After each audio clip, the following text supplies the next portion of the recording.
ಸ್ನಾತಕೋತ್ತರಕ್ಕಿಂತ ಇರುವುದಿಲ್ಲ. ನನ್ನ ಹೆಸರು ಅನ್ನಪೂರ್ಣ ಬಿಗಿ. ನಾನು ಓದುತ್ತಿರುವುದು BCom 4th ಸೆಮ್. ನನಗೆ ಬಂದಿರುವ ವಿಷಯ ಉತ್ತರನ ಪೌರುಷ. ಇದನ್ನು ಬರೆದಿರುವ ಕುಮಾರವ್ಯಾಸರು. ಇವರ ಪರಿಚಯವನ್ನು ನಾವು ಮೊದಲನೇದಾಗಿ ನೋಡೋಣ. ಇವರನ್ನು ಭಾಗವತ ಭಕ್ತ ಕವಿ ಅಂತ ಕರೀತಾರೆ. ಇವರು ಋಗ್ವೇದಗಳು, ಸಂಪ್ರದಾಯ, ಅದ್ವೈತೀಯ ಸಿದ್ಧಾಂತಗಳನ್ನು ಅರಿತುಕೊಂಡಿದ್ದಾರೆ. ಇವರು ಕ್ರಿಸ್ತಶಕ 1400ರಲ್ಲಿ ಜನಿಸ್ತಾರೆ. ಗದಗಿನ ಹತ್ತಿರವಿರುವ ಕೋಳಿವಾಡದಲ್ಲಿ ಜನಿಸ್ತಾರೆ. ಇದನ್ನ ಸಾಹಿತ್ಯದ ಯಾವ ಪ್ರಕಾರ ಅಂತ ಕರೀತಾರೆ ಅಂದರೆ ಕಾವ್ಯವಾದ ಅಂತ ಕರೀತಾರೆ. ಇದನ್ನು ಕುಮಾರವ್ಯಾಸ ರಚಿಸಿರುವ ಕರ್ನಾಟಕ ಭಾರತ ಕಥಾಮಂಜರಿಯ ವಿರಾಟ ಪರ್ವದ 6ನೇ ಸಂಧಿಯಿಂದ ಆಯ್ದುಕೊಳ್ಳಲಾಗಿದೆ. ಇವರ ಕುವೆಂಪು ಅವರು ಇವರಿಗೆ ಒಂದು ಮಾತು ಹೇಳ್ತಾರೆ. ಇವರಿಗೆ ಒಂದು ವಾಕ್ಯವನ್ನು ಕೊಡ್ತಾರೆ. ಏನಂತಂದ್ರೆ, ಕುಮಾರವ್ಯಾಸನು ಹಾಡಿದನೆಂದರೆ ಕಲಿಯುಗವು ದ್ವಾಪರವಾಗಿತ್ತು ಅಂತ ಹೇಳ್ತಾರೆ. ಯಾಕಂದ್ರೆ ಅವರು ಒಂದು ಕವಿತೆ ಅಥವಾ ದ್ವಾಪರ ಯುಗದ್ದೇ ಅಂತ ಹೇಳ್ತಾ ಇದ್ರೆ ಕಲಿಯುಗದಲ್ಲಿ ಈಗೂ ನಡೀತಿದೆ ಅನ್ನೋ ರೀತಿ ಒಳಗ ಇವರು ಬಣ್ಣಿಸ್ತಿದ್ರು ಅಂತ ನಾವು ಇಲ್ಲಿ ಹೇಳ್ಬೋದು. ಇವರ ಕುಮಾರವ್ಯಾಸ ಕೃತಿಯಾದ ಗದಗಿನ ಭಾರತ ಅಂತ ಕೂಡ ಕರೀತಾರೆ. ಕುಮಾರವ್ಯಾಸರ ಭಾರತ ಅಂತಲೂ ಕರೀತಾರೆ. ಇವರ ಮೂಲ ಹೆಸರು ಏನಂದ್ರೆ ವೀರನಾರಾಯಣ. ಇವರ ಆರಾಧ್ಯ ದೈವವಾಗಿರುತ್ತದೆ. ಅದಕ್ಕೆ ಇವರ ಹೆಸರು ನಾರಾಯಣಪ್ಪ ಆಗಿರ್ತದೆ. ಇವರ ಕವಿತೆಯನ್ನು ನಾವು ನೋಡುವುದಾದರೆ ಮೊದಲನೇದಾಗಿ ಇದು ಯಾವ ಪ್ರಸಂಗ ಅಂತ ನಾನು ಹೇಳ್ತೀನಿ. ಕೌರವರು ಮತ್ತು ಪಾಂಡವರ ನಡುವೆ ಜೂಜಾಟ ಆಗಿ ಇವರು ವನವಾಸ ಮತ್ತು 1 ವರ್ಷ ಅಜ್ಞಾತವಾಸವನ್ನು ಮುಗಿಸಬೇಕಾಗಿರುತ್ತೆ. ಆ ಸಂದರ್ಭದಲ್ಲಿ ವಿರಾಟ ರಾಜನ ಆಸ್ಥಾನದಲ್ಲಿ ಇವರು ಅಜ್ಞಾತವಾಸವನ್ನು ಅನುಭವಿಸೋದಕ್ಕೆ ಹೋಗಿರ್ತಾರೆ. 5 ಮಂದಿ ಪಾಂಡವರು ಮತ್ತು ದ್ರೌಪದಿ ಒಬ್ಬರು ಸೇರಿ ಅವರ ವಿರಾಟ ರಾಜನ ಆಸ್ಥಾನದಲ್ಲಿ ಇರ್ತಾರೆ. ಒಬ್ಬೊಬ್ಬರು ಒಂದು ವೇಷಧಾರಿಯಾಗಿ ವಿರಾಟ ರಾಜನ ಆಸ್ಥಾನದಲ್ಲಿ ಕೆಲಸ ಮಾಡ್ತಿರ್ತಾರೆ. ಆ ಸಂದರ್ಭದಲ್ಲಿ ವಿರಾಟ ರಾಜ ಇರುವುದಿಲ್ಲ. ಆ ಸಂದರ್ಭದಲ್ಲಿ ಏನಾಗುತ್ತೆ ಅಂದರೆ ಉತ್ತರ ಮತ್ತು ಉತ್ತರೆ ಮತ್ತೆ ಅರ್ಜುನ, ದ್ರೌಪದಿ 4 ಜನ ರಾಜ್ಯದೊಳಗಿರ್ತಾರೆ. ಬೇರೆದವರು ಯಾರು ಇರಲ್ಲ. ಆ ಸಂದರ್ಭದಲ್ಲಿ ಏನಾಗುತ್ತೆ ಅಂತಂದ್ರೆ ಕೌರವರಿಗೆ ಒಂದು ಸಂದೇಶ ಹೋಗುತ್ತೆ. ಏನಂದ್ರೆ ಪಾಂಡವರು ತಪ್ಪಿಸ್ಕೊಂಡು ಒಂದು ಅಜ್ಞಾತವಾಸವನ್ನ ವಿರಾಟ ರಾಜನ ಆಸ್ಥಾನದಲ್ಲಿ ಅನುಭವಿಸ್ತಿದ್ದಾರೆ ಅಂತ ಒಂದು ವಿಷಯ ಹೋಗುತ್ತೆ ಅವರಿಗೆ. ಆ ಸಮಯದಲ್ಲಿ ಏನ್ ಮಾಡ್ತಾರೆ ಅಂದ್ರೆ ಕೌರವರು ಯುದ್ಧಕ್ಕಾಗಿ ಬರ್ತಾರೆ. ಬರೋ ಸಂದರ್ಭದಲ್ಲಿ ಒಬ್ನು ಆ ರಾಜ್ಯದಲ್ಲಿ ಗಡಿ ಭಾಗದಲ್ಲಿ ಒಬ್ನು ಗೋವುಗಳನ್ನ ಮೇಯಿಸ್ತಾ ಇರ್ತಾನೆ, ಅಂದ್ರೆ ದನಕರುಗಳನ್ನ ಮೇಯಿಸ್ತಾ ಇರ್ತಾರೆ. ಆ ಸಂದರ್ಭದಲ್ಲಿ ಅವ್ರು ಏನ್ ಮಾಡ್ತಾರೆ, ಅವ್ರನ್ನ ಹಿಡ್ಕೊಂಡು ಅವನ ಕಿವಿ ಮತ್ತು ಮೂಗನ್ನ ಕತ್ತರಿಸಿ ಸುಣ್ಣ ಬಡ್ದು ಅವನಿಗೆ ಹೇಳಿ ಕಳಿಸ್ತಾರೆ, ನಿಮ್ಮ ರಾಜ್ಯದಲ್ಲಿ ಗಂಡಸರು ಯಾರಾದ್ರೂ ಇದ್ರೆ ನನ್ನ ಜೊತೆ ಯುದ್ಧ ಮಾಡಕ್ಕೆ ಕಳಿಸು ಅಂತ ಹೇಳ್ತಾರೆ. ಆ ಸಂದರ್ಭದಲ್ಲಿ ಅವನು ಸೀದಾ ರಾಜನ ಆಸ್ಥಾನಕ್ಕೆ ಹೋಗ್ತಾನೆ. ಹೋಗೋ ಸಂದರ್ಭದಲ್ಲಿ ಅಲ್ಲಿ ಏನಿರ್ತಾನಂದ್ರೆ ಉತ್ತರ ಕುಮಾರ ಇರ್ತಾನೆ. ಉತ್ತರ ಕುಮಾರ ಹೇಳ್ತಾನೆ, ಈ ತರ ಕೌರವರು ಯುದ್ಧ ಮಾಡಲಿಕ್ಕೆ ಬಂದಿದ್ದಾರೆ ನಮ್ಮ ರಾಜ್ಯದಲ್ಲಿ. ಅವರು ನನ್ನ ಗೋವುಗಳನ್ನೆಲ್ಲ ಆಕ್ರಮಿಸ್ಕೊಂಡಿದ್ದಾನೆ ಅಂತ ಹೇಳ್ತಾರೆ. ಅವಾಗ ಗೋಕಾಯವನಿಗೆ ಉತ್ತರ ಏನಂತ ಬೈತಾನೆ ಅಂತಂದ್ರೆ, ನೀನು ಹೆಂಡತಿ ಮಕ್ಕಳಿದ್ದಾರೆ ಅನ್ನೋ ಒಂದು ಕಾರಣದಿಂದ ಹೆದರಿ ಅವರನ್ನ ಸಾಕಿ ಸಲುಹಬೇಕು ಅಂತಂದೇಳಿ ನೀನು ಪೌರುಷ ಇಲ್ಲದೆ ನನ್ನ ಹತ್ರ ಬಂದು ಹೇಳ್ತಿದ್ಯಾ ಅಂತ ಹೇಳ್ತಾನೆ. ಅವಾಗ ಗೋಕಾಯನಿಗೆ ಕೆಲವೊಂದಿಷ್ಟು ಮಾತುಗಳಲ್ಲಿ ಅವನು ಬೈತಾನೆ. ಬೈದಾದ್ಮೇಲೆ ಉತ್ತರೆ ಮತ್ತೆ ದ್ರೌಪದಿ, ಅರ್ಜುನ ಬರ್ತಾರೆ. ಆ ಸಂದರ್ಭದಲ್ಲಿ ಬಂದಾಗ ಏನಂತ ಅವನು ಎಲ್ಲ ಹೆಣ್ಮಕ್ಳ ಜೊತೆ ಕುಂತಿರ್ತಾನೆ. ಆ ಸ್ಥಾನದ ಎಲ್ಲ ಸಖಿಯರ ಜೊತೆ ಅವನು ಕೂತು ಇದನ್ ಮಾಡ್ತಿರ್ತಾನೆ. ಗೋಕಾಯನ ಏನು ಹೇಳ್ತಾನೆ, ಇವರೆಲ್ಲ ಒಳಗೆ ಕಳಿಸಿ ಯುದ್ಧ ಮಾಡಕ್ಕೆ ಹೋಗಿದೋರೆ ನೀನು ಅಂತ ಹೇಳ್ತಾನೆ. ಆ ಸಂದರ್ಭದಲ್ಲಿ ಅವನನ್ನೇ ಬೈತಾನೆ.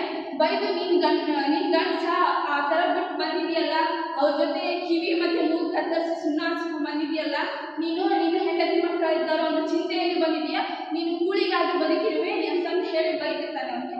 ಅವಾಗ ಇವರು ಆಗಮನ ಆಗುತ್ತೆ. ಆವಾಗ ಏನಾಯ್ತು ಅಂತ ಕೇಳ್ತಾರೆ ಅವರು. ಆವಾಗ ಹೇಳ್ತಾನೆ ಈ ಥರ ಬಂದಿದ್ದಾರೆ ಅಂತ ಹೇಳ್ತಾನೆ. ಅವಾಗ ಯುದ್ಧ ಮಾಡೋಣ ಅಂತ ಹೇಳ್ತಾರೆ. ಆ ಸಂದರ್ಭದಲ್ಲಿ ಏನಾಗುತ್ತೆ ಅಂತಂದ್ರೆ ಆ ಕುನ್ನಿಗಳ ಜೊತೆ ನಾನು ಯುದ್ಧ ಮಾಡಲಿಕ್ಕೆ ಹೋಗ್ಬೇಕಾ ಅಂತಂದು ಇವನು ಕೇಳ್ತಾನೆ. ಬಾಯಿಗೆ ಬಂದಾಗ ಅವನಿಗೆ ದೇವತೆಗಳೆಲ್ಲ ದಿಕ್ಕಾಪಾಲಾಗಿ ಓಡಿ ಹೋಗ್ತಾರೆ ಅಂತಂದು ಉತ್ತರನೇ ಹೇಳ್ತಾನೆ.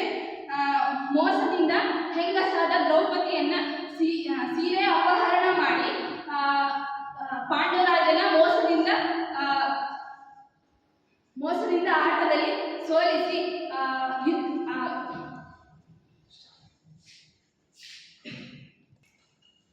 ಪಾಂಡವರನ್ನ ಪಗಡೆ ಆಟದಲ್ಲಿ ಸೋಲಿಸಿ ಮೋಸದಿಂದ ರಾಜ್ಯವನ್ನ ಕಬಳಿಸಿರ್ತಾರೆ.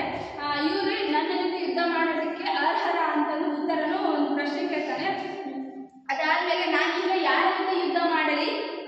ಕೇವಲ ಕೆಲವರು ಹಾರುವರು, ಕೆಲವರು ಯಮನ ಊರಿಗೆ ಸಮನ ಪಕ್ಕದವರು, ಕೆಲವರು ಕೀಳು ಜಾತಿಯವರು ಅಂತ ಹೇಳ್ತಾನೆ. ಅವನು ಯಾಕೆ ಆ ರೀತಿಯಾಗಿ ಹೇಳ್ತಾನೆ ಅಂತಂದ್ರೆ ಅವನು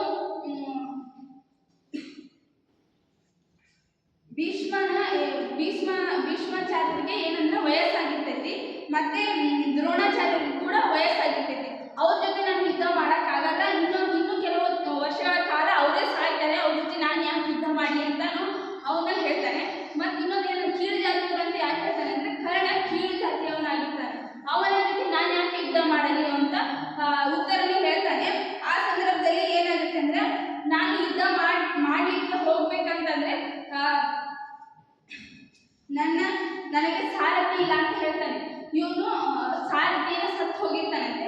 ನಾನು ಯುದ್ಧ ಮಾಡಕ್ಕೆ ಹೋಗ್ತೀನಿ, ನಾನು ಅವ್ರನ್ನ ಜಯಿಸ್ಕೊಂಡು ಬರ್ತೀನಿ, ನಾನು ಯುದ್ಧಕ್ಕೆ ನಿಂತರೆ ಈ ದೇವತೆಗಳೆಲ್ಲ ದಿಕ್ಕಾಪಾಲಾಗಿ ಓಡೋ ಹೋಗಿರ್ತಾರೆ. ಅಂತ ಸಂದರ್ಭದಲ್ಲಿ ಈ ಕೌರವರು ಯಾವ ಲೆಕ್ಕ ನನಗೆ ಅಂತ ಹೇಳ್ತಾನೆ. ಆ ಸಂದರ್ಭದಲ್ಲಿ ಏನಾಗುತ್ತೆ ಅಂತಂದ್ರೆ ಇವನು ಯುದ್ಧ ಮಾಡಕ್ಕೆ ಹೋಗ್ತೀನಿ, ನನ್ನ ಸಾರಥಿ ಸತ್ತು ಹೋಗಿದ್ದಾನೆ, ನಾನು ಯಾವ ರೀತಿ ಹೋಗಿ ಯುದ್ಧ ಮಾಡಿ ಅಂತ ಹೇಳ್ತಾನೆ. ಅವಾಗ ಏನಾಗುತ್ತೆ ಅಂತಂದ್ರೆ ದ್ರೌಪದಿ ಹೇಳ್ತಾಳೆ, ಇವನು ಅರ್ಜುನನನ್ನು ತೋರಿಸಿ ಹೇಳ್ತಾಳೆ, ರಾಜರೇ ಇವನು ಅರ್ಜುನನ ಸಾರಥಿಯಾಗಿರ್ತಾನೆ, ಮೊದಲು ಇವನನ್ನು ಕರ್ಕೊಂಡು ನೀವು ಯುದ್ಧ ಮಾಡಕ್ಕೆ ಹೋಗಿ ಅಂತ ಹೇಳ್ತಾನೆ. ಇವನು ಅರ್ಜುನನ ಸಾರಥಿ, ಇವನು ಹೆಣ್ಣಿನ ವೇಷವನ್ನು ಹಾಕಿರ್ತಾನೆ. ಅವಾಗ ಹೇಳ್ತಾನೆ ಇವನು ಅರ್ಜುನನ ಸಾರಥಿ ಅಂತ ಇವನು ಕೇಳ್ತಾನೆ. ಅವಾಗ ಅರ್ಜುನನ ಸಾರಥಿ ಇವನು ಅಂತ ಹೇಳಿ ಅವರಿಬ್ಬರನ್ನು ಯುದ್ಧ ಮಾಡಕ್ಕೆ ತಯಾರಿ ಮಾಡ್ತಾರೆ, ಎಲ್ಲ ತಯಾರಿಗಳನ್ನ ಮಾಡ್ತಾರೆ. ಅವಾಗ ಬೃಹನ್ನಾಳ ವೇಷವನ್ನು ತೊಟ್ಟ ಇವರು ಅರ್ಜುನನಿಗೆ ಸಾರಥಿ ಆಗಿವೆ ಅಂತಂದು ಕೇಳ್ತಾನೆ. ನೀನು ನನ್ನ ಜೊತೆ ಯುದ್ಧ ಮಾಡಕ್ ಹೋಗೋಣ ನಾವಿಬ್ರು ಅಂತಂದು ಉತ್ತರ ಕೇಳ್ತಾನೆ. ಅವಾಗ ಹಾಗಾದ್ರೆ ಬರ್ತೀನಿ ಅಂತಂದು ಅರ್ಜುನನಿಗೆ ಹೇಳ್ತಾನೆ. ಅವಾಗ ಏನಾಗುತ್ತೆ ಅಂತಂದ್ರೆ ದ್ರೌಪದಿ ಒಂದು ಮಾತು ಹೇಳ್ತಾಳೆ, ಅಣ್ಣ ನೀವು ಉತ್ತರನ ಕಾಲಿಗೆ ಬಿದ್ದು ಹೇಳ್ತಾಳೆ, ಅಣ್ಣ ನೀನು ಯುದ್ಧಕ್ಕೆ ಹೋಗಿ ಜಯ ಗಳಿಸಿಕೊಂಡು ಬಾ ಅಂತಂದು ಹೇಳ್ತಾಳೆ. ಉತ್ತರನ ಕಾಲಿಗೆ ಬಿದ್ದು ದ್ರೌಪದಿ ಹೇಳ್ತಾಳೆ.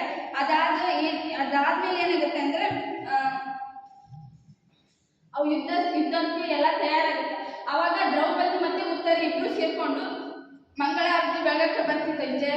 ನಿಮ್ಮ ಯುದ್ಧ ಜಯವಾಗಲಿ ಅಂತಂದು ಹೇಳಿ ಮಂಗಳಾರತಿಯನ್ನ ಬೆಳಗಕ್ಕೆ ಬರ್ತಿರ್ತಾರೆ.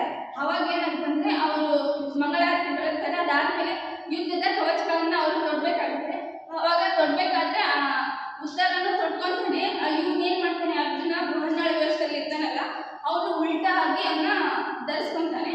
ಅದು ಇವ್ರೆಲ್ಲ ಉತ್ತರ ಏನ್ ಮಾಡ್ತಾಳೆ ಬಿಡ್ತಾಳೆ, ಅವನು ಉಲ್ಟಾ ಧರಿಸ್ಕೊಂಡಿದ್ದಾನೆ, ಇವನೇನ್ ಯುದ್ಧಕ್ಕೆ ಹೋಗ್ತಾನೆ ಅನ್ನೋ ಒಂದು ಹೀಯಾಳಿಸಿನ ಬಿಡ್ತಾಳೆ ಅವಳು. ಅವಾಗ ಅರ್ಜುನನು ನಗ್ತಾನೆ, ಯಾಕಂದ್ರೆ ಅವನಿಗೆ ಅವನ ಭವಿಷ್ಯ ಗೊತ್ತಿರುತ್ತ, ಅವನು ಯಾವ ಸಿಚುವೇಶನ್ ಅಲ್ಲಿ ಇರ್ತಾನೆ ಅಂತ ಅವ್ರಿಗೆ ಗೊತ್ತಿರುತ್ತ. ಅವಾಗ ಸುಮ್ಮನೆ ಇರ್ತಾನೆ ಅರ್ಜುನ.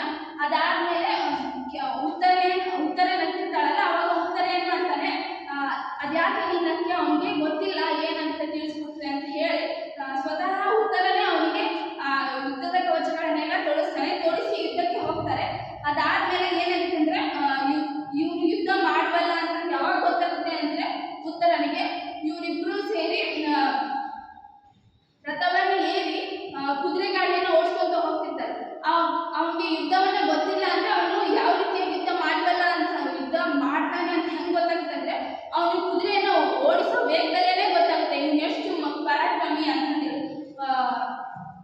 ಅಷ್ಟು ಜೋರಾಗಿ ಓಡಿಸ್ತಿರ್ತಾನೆ, ಮಿತಿ ಮೀರಿ ವೇಗವಾಗಿ, ವಾಯು ವೇಗ ಅಂದ್ರೆ ಗಾಳಿ ಎಷ್ಟು ವೇಗ ಹೋಗುತ್ತೆ ಅದಕ್ಕಿಂತ ವೇಗವಾಗಿ ಅರ್ಜುನ ಆ ರಥವನ್ನ ಓಡಿಸ್ತಿರ್ತಾನೆ. ಆವಾಗ ಉತ್ತರನಿಗೆ ಏನಾಗುತ್ತೆ ಅಂತಂದ್ರೆ ಭಯ ಬಂದು ಅಲ್ಲೇ ರಾಜ್ಯದ ಕೊನೆಯಲ್ಲೇ ಅವನು ಇಳಿದ್ಬಿಡ್ತಾನೆ.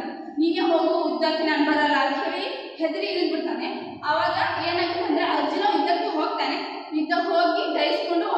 ಇದ್ದಾನೆ. ಇದನ್ನೇ ನಾವು ಉತ್ತರನ ಪೌರುಷ ಅಂತ ನಾವು ನೋಡ್ಬೋದು. ಇಲ್ಲಿ ಉತ್ತರನ ಪೌರುಷ ಅಂತ ಯಾಕೆ ಇಟ್ಟ ಅಂತಂದ್ರೆ ಅವನು ಕೇವಲ ಹೆಣ್ಮಕ್ಳ ಮಧ್ಯದಲ್ಲಿ ಕೂತು ನಾನು ಹೀಗೆ ನಾನು ಹಾಗೆ ನಾನು ಯುದ್ಧಕ್ಕೆ ಹೋದ್ರೆ ಯಾವ ದೇವತೆಗಳು ಉಳಿಯಲ್ಲ ನನ್ನ ಕೈಲಿ, ಇನ್ನು ಈ ಕೌರವರು ಯಾವ ಲೆಕ್ಕ